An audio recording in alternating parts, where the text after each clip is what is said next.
अस्सलाम वालेकुम स्टूडेंट्स आज हम बात करेंगे कंस्ट्रेंट्स की जो टाइप्स हमने प्रीवियस लेक्चर के अंदर देखी थी कि कितनी टाइप्स हैं। तो उसमें हमने बेसिक जो क्राइटेरियाज थे उनको डिस्कस किया था कि किन क्राइटेरियाज के ऊपर जो है वो कंस्ट्रेंट्स को डिफरेंशिएट किया जाता है। तो यहाँ पे ये स्पेलिंग मिस्टेक है। तो लास्ट लेक्चर के अंदर हमने जो क्राइटेरियाज थे उसकी बात की थी और उन क्राइटेरियाज की बुनियाद पे जो कंस्ट्रेंट्स थे उनकी हमने बात की थी। तो आज हम एग्जांपल्स के थ्रू इनको इलस्ट्रेट करेंगे कि जो कंस्ट्रेंट्स हैं उनकी जो टाइप्स हैं वो किस तरह हम किसी प्रॉब्लम को देखते हुए कंस्ट्रेंट की टाइप को जो है वो आइडेंटिफाई कर सकते हैं। तो चलते हैं अपनी पहले एग्जांपल की तरफ। तो फर्स्ट जो एग्जांपल हम लेते हैं वो लेते हैं रिजिड बॉडी की। तो फर्ज करें कि हमारे पास एक रिजिड बॉडी है। We have a rigid body. तो हमने देखना है कि रिजिड बॉडी में कौन सा कंस्ट्रेंट है, एक ही कंस्ट्रेंट है या उसमें एक से ज़ायद कंस्ट्रेंट्स हैं जो हो सकते हैं।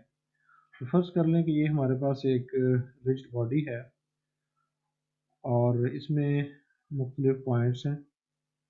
तो हम सिंप्लिसिटी के लिए सिर्फ 3 पॉइंट्स ले लेते हैं, लेकिन इससे पहले आपको ये क्लियर होना चाहिए कि रिजिड बॉडी से मुराद क्या होती है। रिजिड बॉडी वो बॉडी होती है जिस पर जो डिस्टेंस होता है distance between the points does not change under the action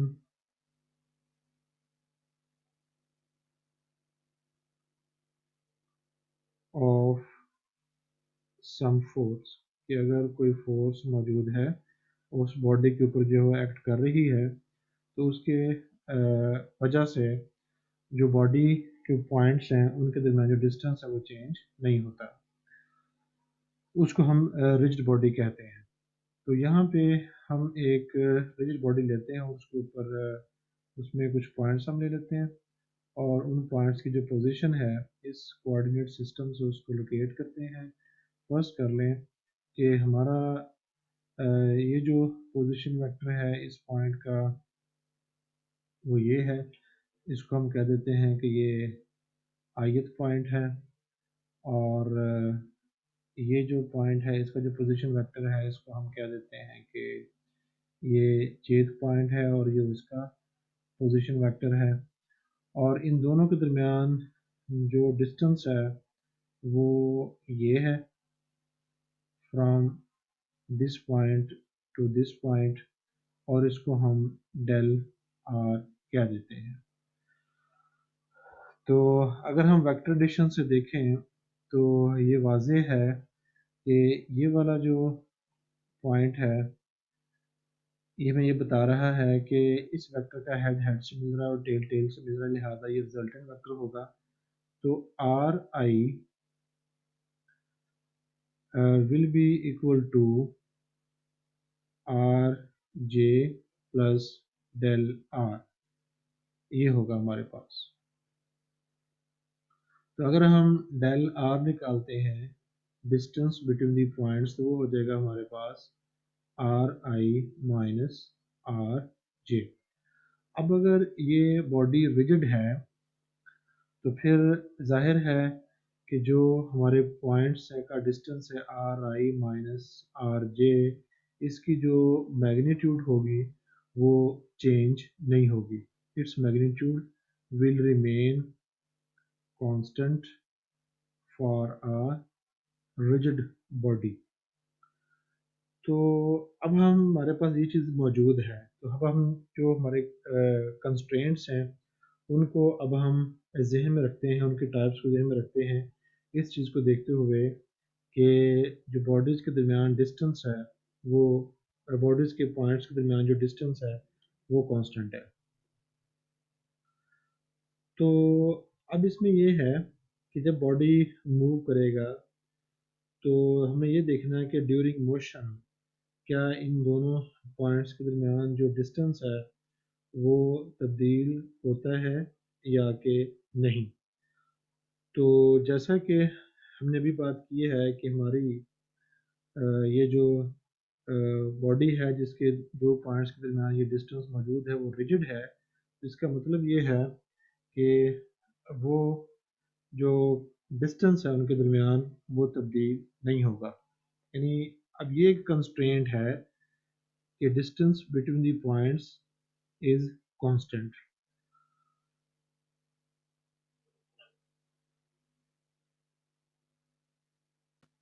तो इसको हम जो है जो कंस्ट्रेंट है इसको हम एस्क्लेरोनोमिक कह सकते हैं, एस्क्लेरोनोमिक कंस्ट्रेंट क्यों कह सकते हैं, क्योंकि ये टाइम पर डिपेंड नहीं करता। With the passage of time जो कंस्ट्रेंट है यानी कि पॉइंट्स के दरमियान जो डिस्टेंस है उसमें वेरिएशन नहीं आती, तो ये इंडिपेंडेंट ऑफ टाइम है। इसलिए जो पॉइंट्स के दरमियान डिस्टेंस है जो कि कांस्टेंट है और इंडिपेंडेंट ऑफ टाइम है, टाइम के वेरी होने से इसमें तब्दीली नहीं आती, तो इसलिए एक तरह का ये एस्क्लेरोनोमिक कंस्ट्रेंट है। और दूसरा, जब बॉडी मूव करता है तो ड्यूरिंग मोशन चाहे वेलोसिटी उसकी ज़्यादा हो या कम हो तो तब भी पॉइंट्स के दरमियान जो है वो तब्दीली नहीं आती, यानी कि जो डिस्टेंस है इट इज़ आल्सो इंडिपेंडेंट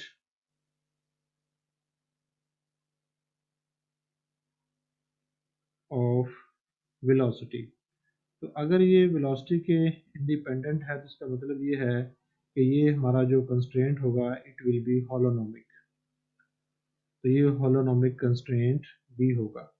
यानी ये जो कंस्ट्रेंट है हमारा ये स्क्लेरोनोमिक भी है और हॉलोनोमिक भी है।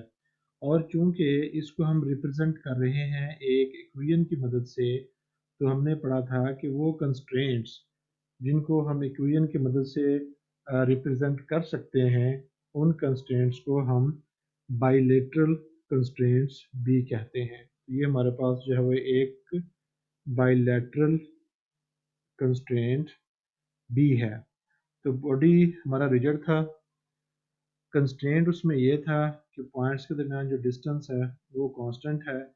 हमने इसकी डिपेंडेंस देखी, क्योंकि ये इंडिपेंडेंट ऑफ टाइम है इसलिए ये इसमें एक तरह का स्क्लेरोनोमिक कंस्ट्रेंट भी है ये, और ये वेलोसिटी पे डिपेंड भी नहीं करता, लिहाजा ये हॉलोनोमिक कंस्ट्रेंट भी है।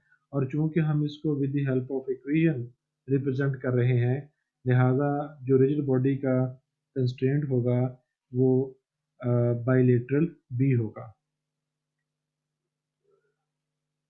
तो आई थिंक क्लियर हो गया होगा आपको। तो अब हम नेक्स्ट एग्जांपल की तरफ जो है वो चलते हैं।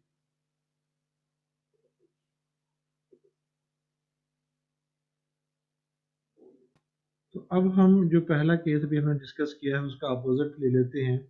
पहले हमने बात की है रिजिड बॉडी की, अब हम बात कर लेते हैं डिफॉर्मेबल बॉडी की, यानी जिसके ऊपर फोर्स लगने की वजह से शेप चेंज हो, जो डिफॉर्म हो सकता हो। तो अगर हमारे पास डिफॉर्मेबल बॉडी है तो उसमें किस तरह का जो है वो कंस्ट्रेंट होगा। तो डायग्राम हम वही देख लेते हैं। तो ये हमारे पास रेफरेंस सिस्टम है, ये एक बॉडी है डिफॉर्मेबल, पहले में रिजिड था, और इसमें फिर जो है वो फॉर सिंप्लिसिटी हम सिर्फ दो पॉइंट्स ही लेते हैं। तो ए का पोजीशन वेक्टर जो है वो ये है जिसको हम आर आई क्या देते हैं ith पॉइंट का, और दूसरे का जो पोजीशन वेक्टर है वो ये है, जिसको हम आर जे कह लेते हैं, और इनके दरमियान जो डिस्टेंस है वो डेल आर है। तो जिस तरह हमने पहले बात की है कि दोनों पॉइंट्स के दरमियान जो डिस्टेंस है वो हम वेक्टर एडिशन से निकाल सकते हैं कि R I is the resultant vector, it will be the sum of R J and del R, और यहाँ से अगर हम डेल आर निकाले डिस्टेंस बिटवीन द पॉइंट्स, वो आ जाएगा R I minus R J. लेकिन अब ये क्योंकि डी फॉर्मेबल बॉडी है तो अब ये चीज़ जो है ये कांस्टेंट नहीं होगी, it will not be constant for a deformable body। तो अगर हम कहते हैं कि with the passage of time इसमें चेंज आती है, तो फिर आप ये कह सकते हैं कि distance between the points is somewhat the function of time, यानी अगर with the passage of time जो है इसमें चेंज आ रही है। तो इसकी एग्जांपल आप ऐसे ले सकते हैं कि अगर हमारे पास बॉडी ऐसा है, तो आपको पता है कि बहुत सिंपल सी एग्जांपल है कि कोल्ड सीज़न में और हॉट सीज़न में जो बॉडी है वो एक्सपैंड होते हैं, कोल्ड जो कॉन्ट्रैक्ट होते हैं, तो टाइम एलैप्स होता है उनमें, अगर वो खड़े भी हों साकिन हालत में भी हों, तो तब भी उनकी एक्सपेंशन और कंट्रैक्शन होती है, इसकी वजह से उनके पॉइंट्स के दरमियान जो डिस्टेंस है वो तब्दील होता है। तो ये वाज़ेह एग्जांपल है कि the distance for a deformable body between the points will be the function of time. तो अब हमने इस चीज़ को देखते हुए देखना है कि हमारा ये जो कंस्ट्रेंट है कि अगर बॉडी मूव करे डिफॉर्मेबल, तो कंस्ट्रेंट जो वो किस तरह का होगा। तो अभी हम ये देख रहे हैं कि जो पॉइंट्स के दरमियान जो डिस्टेंस था वो अब कांस्टेंट नहीं है, नहीं यानी अब वो डिपेंड कर रहा है टाइम पर, अब वो टाइम डिपेंडेंट है। तो इसलिए ये जो हमारा कंस्ट्रेंट होगा डिफॉर्मेबल बॉडी का, तो फर्स्ट चलिए इक्वेशन को लिख देते हैं दोबारा, R I minus R J equals to F T, यानी कि जो डिस्टेंस है it is the function of time. तो चूंकि ये फंक्शन ऑफ टाइम है, टाइम के वेरी होने से वेरी होता है, तो इसलिए ये हमारा जो कंस्ट्रेंट होगा ये रियोनॉमिक होगा, रियोनॉमिक।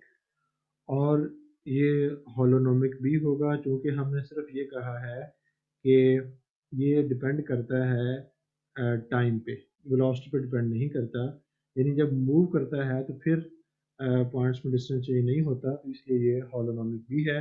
अब चूंकि हम इसको एक इक्वेशन की मदद से रिप्रेजेंट कर रहे हैं, तो इसका मतलब ये है कि it will also be a bilateral constraint. और चूंकि पॉइंट्स के दरमियान जो डिस्टेंस है वो तब्दील हो रहा है, चाहे वजह कोई भी है, तो इसका मतलब ये है कि पॉइंट्स के दरमियान जो है एक किस्म की फोर्स जो है वो एग्जिस्ट करती है। उस फोर्स की वजह से उसमें आपको पता है कि पोटेंशियल एनर्जी होती है या उसके करस्पॉन्डिंग काइनेटिक एनर्जी होगी। अगर कोई एक्सटर्नल फोर्स इस फोर्स के अगेंस्ट जो वर्क करती है, तो फिर हमारी जो टोटल एनर्जी है वो ज़ाहिर है इसकी वजह से वो कांस्टेंट नहीं रहेगी, तो इसलिए it will be also a dissipative constraint, क्योंकि ड्यूरिंग मोशन जो कंस्ट्रेंट की फोर्सेस हैं जिसकी वजह से पॉइंट जो है इनके दरमियान डिस्टेंस तब्दील हो रहा है, ये जो है वो एनर्जी को लॉस करने में अपना रोल जो है वो प्ले करेंगी। तो अभी हमने ये देख लिया कि जो हमारा डिफॉर्मेबल बॉडी है उसके दरमियान पॉइंट्स के दरमियान अगर कोई जो डिस्टेंस है वो कांस्टेंट नहीं रहता, वो टाइम डिपेंडेंट है, पॉइंट्स के दरमियान जो डिस्टेंस है, तो इस कंडीशन के तहत जो हमारा कंस्ट्रेंट बनता है वो रियोनॉमिक भी है। होलोनॉमिक इस लिहाज से है कि ये वेलोसिटी इंडिपेंडेंट है। बाइलेटरल इस वजह से है क्योंकि इसको हमने in the form of equation represent किया, और डिसिपेटिव इस वजह से है क्योंकि ये टोटल एनर्जी में जो वो कांस्टेंट नहीं रहेगी। क्यों नहीं रहेगी? Because of the force present between the particles, जो कंस्ट्रेंट फोर्स है उसकी वजह से। तो अब हम जो है वो एक और एग्जांपल को डिस्कस करते हैं जिससे हमारी ये जो चीज़ें मज़ीद क्लियर हो जाएगी।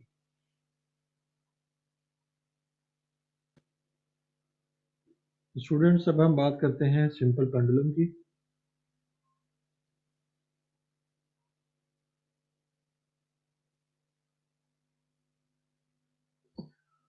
तो अगर सिंपल पेंडुलम है, यानी कि ये फर्ज कर लें कि हमारे पास पेंडुलम की सपोर्ट है और हम इसको इसके साथ जो वो हैंग करते हैं, और ये पेंडुलम जो है इस सर्कुलर पाथ के ऊपर जो है वो मूव करता है, तो इसकी जो लेंथ होगी, it will be the radius of the circular path along which this pendulum bob moves, और ये हो जाएगा फिर X square Y square under root, जो भी इसके जो है वो कोऑर्डिनेट्स होंगे उसके हिसाब से ये इसकी लेंथ हमारे पास आ जाएगी। और इसको हम ऐसे भी लिख सकते हैं, L square equals to R square equals to X square plus Y square. तो हमने इसके ऊपर गौर करना है कि ये पेंडुलम है लेकिन ये सिंपल है। तो ये जो सिंपल वर्ड है, इसका मतलब ये होता है कि जो स्ट्रिंग आपने इस्तेमाल की है ये इन एक्सटेंसिबल है, इन एक्सटेंसिबल, यानी इसमें जो है वो इजाफा नहीं हो सकता। और दूसरा जो सिंपल से मुराद है वो ये है कि there is no dissipative force, there is no dissipative force, सिर्फ वो फोर्स मौजूद होगी जो बॉब को मूव करवाएगी, और वो होती है वेट। तो अब हमने इस चीज़ को देखते हुए, क्योंकि हमारा सिंपल पेंडुलम है और इसका जो स्ट्रिंग है वो नॉन स्ट्रेचेबल है, इनएक्सटेंसिबल है, इसका मतलब ये है कि ड्यूरिंग मोशन जब ये मूवमेंट होगी तो जो आर की वैल्यू है, यानी जो लेंथ की वैल्यू है, वो तब्दील नहीं होगी। तो ये हमारा जो है वो कंस्ट्रेंट है कि ड्यूरिंग मोशन लेंथ और रेडियस डज नॉट चेंज। तो अब चूंकि with the passage of time ये रेडियस चेंज नहीं होगा, तो इसलिए हमारा ये जो कंस्ट्रेंट होगा इसका सिंपल पेंडुलम का, वो होगा एक तरफ से एस्क्लेरोनॉमिक, क्योंकि इसमें किसी किस्म की जो है वो चेंज नहीं आ रही विद रिस्पेक्ट टू टाइम। तो ये जो हमारा कंस्ट्रेंट होगा इसके लिहाज से वो होगा एस्क्लेरोनॉमिक।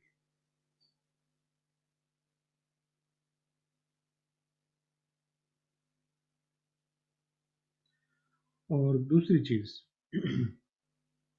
कि जब ये बॉडी हमारा मूव कर रहा है तो विद वेलोसिटी भी इसकी लेंथ में चेंज नहीं आ रही, तो इसका मतलब ये है हॉलोनॉमिक। तो चेंज हमने जो देखनी है, ये बात ज़हन में रखी, हमने कंस्ट्रेंट के अंदर चेंज देखनी है। जो कंस्ट्रेंट होगा उसकी वेरिएशन देखनी है, उसकी डिपेंडेंस देखनी है, मोशन की डिपेंडेंस जो है वो हमने नहीं देखनी। तो कंस्ट्रेंट की हम बात करेंगे। तो फिर अब चूंकि इसको हम रिप्रेजेंट कर रहे हैं with the help of an equation इस कंस्ट्रेंट को, और यहाँ पे भी नज़र आ रहा है कि जो कंस्ट्रेंट है वो टू डायमेंशन में, दो तरफा उसकी जो मोशन है वो अलाउ कर रहा है, इस तरह भी मोशन अलाउ कर रहा है, इस तरह भी मोशन अलाउ कर रहा है, और हम एक इक्वेशन की मदद से भी उसको रिप्रेजेंट कर रहे हैं। तो इसका मतलब ये होगा कि ये जो कंस्ट्रेंट होगा ये होगा बाइलेटरल, यानी बाइलेटरल कंस्ट्रेंट भी होगा ये। और दूसरा ये है कि बात फिर वही कि हम सिंपल पे आ गए, और जब सिंपल की हमने बात की तो हमने कहा कि there is no dissipative forces, इसका मतलब ये होगा कि जो टोटल एनर्जी होगी वो कंजर्व रहेगी। तो अगर टोटल एनर्जी कंजर्व रहेगी तो इसका मतलब ये है कि ये हमारा जो कंस्ट्रेंट होगा ये कंजर्वेटिव भी होगा, it will also be a conservative constraint. तो अब हम बात करते हैं एक ऐसे पेंडुलम की जिसकी लेंथ जो है वो वेरिएबल है, जिसकी लेंथ जो है फंक्शन ऑफ टाइम है। फिर हम देखेंगे length with the function of time change होगी तो फिर उसमें किस तरह के कंस्ट्रेंट्स जो हैं वो पाए जाएंगे। चलें उसको देखते हैं फिर।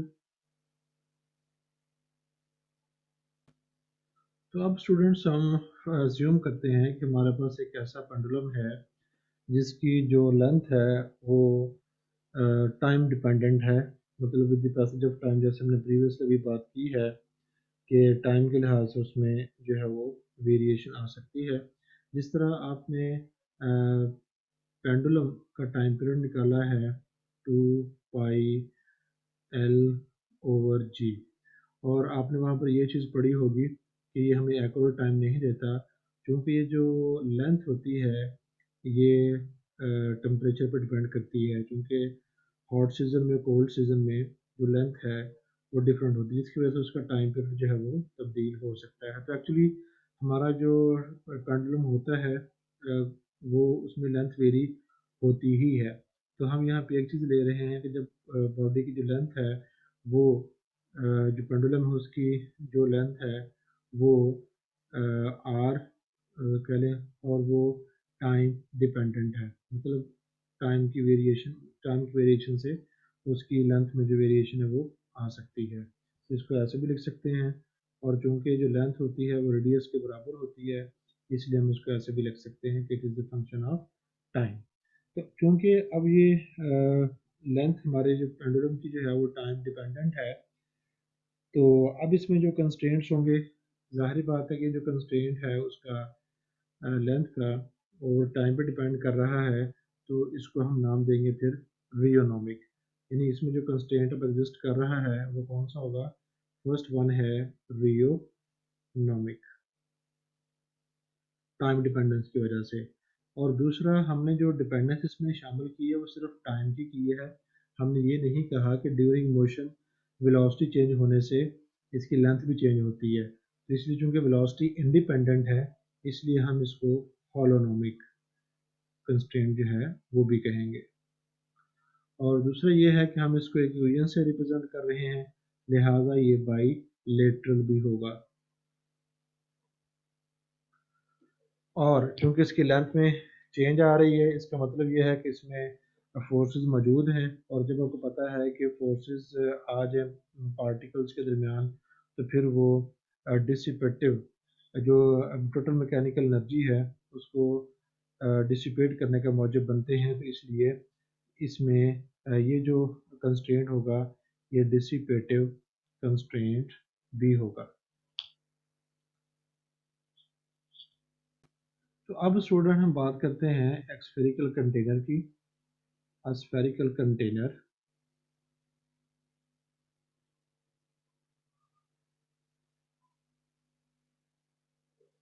of fixed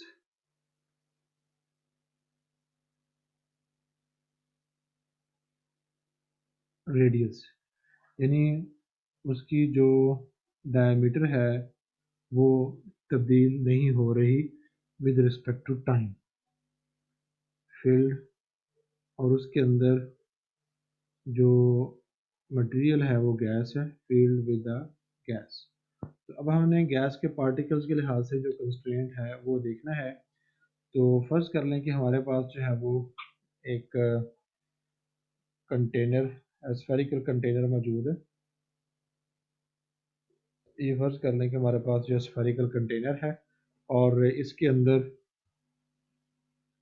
गैस मॉलिक्यूल्स हैं मौजूद हैं, और वो जो गैस मॉलिक्यूल्स होंगे आपको पता है कि वो मूव करेंगे दीवारों, इसकी जो दीवारें हैं उनके तरफ जो है वो जाएंगे। तो ये फर्ज कर लिया कि हमारे पास जो था वो उसका सेंटर है, और ये उसका जो है वो रेडियस है। तो जो स्फेयर का रेडियस है उसको हम आर कह देते हैं, और किसी भी पार्टिकल का जो इस सेंटर से डिस्टेंस होगा उसको हम स्मॉल आर कह देते हैं। यानी अगर हम इस पॉइंट की बात करें, इस पॉइंट की, तो ये स्मॉल आर हो। तो यहाँ पे हम ये देख सकते हैं कि जो भी पार्टिकल मौजूद है उनका जो डिस्टेंस होगा किसी भी पार्टिकल का, वो या तो लेस देन कैपिटल आर होगा, यानी वो इनसाइड द कंटेनर रहेगा, कंटेनर से बाहर नहीं जाएगा। तो जो बाउंड्री है वो हमारी कंस्ट्रेंट की सरफेस है। ये जो बाउंड्री है ये जो बाउंड्री है हमारी, ये कंस्ट्रेंट की सरफेस है, और ये सरफेस ऑफ द कंस्ट्रेंट जो है सिर्फ एक तरफ की मोशन को अलाउ कर रही है, यानी कि इन साइड जो मोशन है उसको अलाउ कर रही है, आउटसाइड मोशन को अलाउ जो है वो नहीं कर रही। तो एक तो हमारी ये होगी कि जो हमारा डिस्टेंस होगा पार्टिकल का वो लेस देन आर होगा या फिर उसके इक्वल होगा जब वो बाउंड्री पर जो है वो पहुंच जाएगा, ग्रेटर देन आर नहीं होगा। यानी ये होगा कि हमारी जो पार्टिकल की डिस्टेंस है वो ग्रेटर देन आर नहीं होगी, यानी हमारा जो पार्टिकल है गैस का वो उस कंटेनर से बाहर जो है वो नहीं जाएगा। तो अब हम इस लिहाज से देखते हैं कि ये हमारा कंस्ट्रेंट जो है वो कौन सा है, कि अगर एक गैस को कंटेनर के अंदर बंद कर दिया जाए और गैस का जो सिलेंडर का जो स्फीयर का रेडियस है वो टाइम इंडिपेंडेंट है, मतलब with the passage of time उसके साइज में चेंज नहीं आती, तो फिर ये किस तरह का जो है वो किस तरह का कंस्ट्रेंट जो है ऑफर कर रहा है। तो सबसे पहले हम ये देख रहे हैं कि जो कंस्ट्रेंट है वो आर है, कि आर से ज़्यादा मोशन नहीं हो सकती, इसकी बाहर नहीं जा सकता, तो इसलिए ये जो टाइम इंडिपेंडेंस है आर की, इसकी वजह से हम कहेंगे कि हमारा ये जो कंस्ट्रेंट है ये हुआ स्क्लेरोनॉमिक, स्क्लेरोनॉमिक, क्योंकि जो लिमिट है वो हमने ये लगाई है कि इससे ज़्यादा वो नहीं हो सकता, और आर जो है वो टाइम इंडिपेंडेंट है। और दूसरा, अगर स्फीयर मूव भी कर रहा है या पार्टिकल्स मूव कर रहे हैं तो तब भी जो हमारा कंस्ट्रेंट है उसके अंदर वेलोसिटी की वजह से भी चेंज नहीं आ रही, तो इसका मतलब ये होगा कि ये हॉलोनॉमिक कंस्ट्रेंट भी है, हॉलोनॉमिक। और चूंकि इसका रेडियस फिक्स है और गैस जो है इसके अंदर हमने फिल की हुई है, किसी किस्म की एक्सटर्नल फोर्स उसके ऊपर नहीं लग रही, इसका मतलब ये होगा कि ये कंजर्वेटिव भी होगा। और दूसरी चीज़ ये है कि ये वन साइडेड मोशन को अलाउ कर रहा है, यानी जो हमारे सरफेस है कंस्ट्रेंट की वो सिर्फ इस मोशन को अलाउ कर रही है, बाहर वाले मोशन को अलाउ नहीं कर रही, लिहाजा ये होगा यूनिलेटरल। और अगर हम इसको मैथमेटिकली देखें तो हम इसको रिप्रेजेंट कर रहे हैं with the help of an inequality. तो चूंकि ये इक्वेशन नहीं है, इनइक्वालिटी है, तो हमने पढ़ा था टाइप्स में कि अगर कंस्ट्रेंट को इनइक्वालिटी की सूरत में रिप्रेजेंट किया जाए तो वो जो कंस्ट्रेंट होता है वो यूनिलेटरल होता है।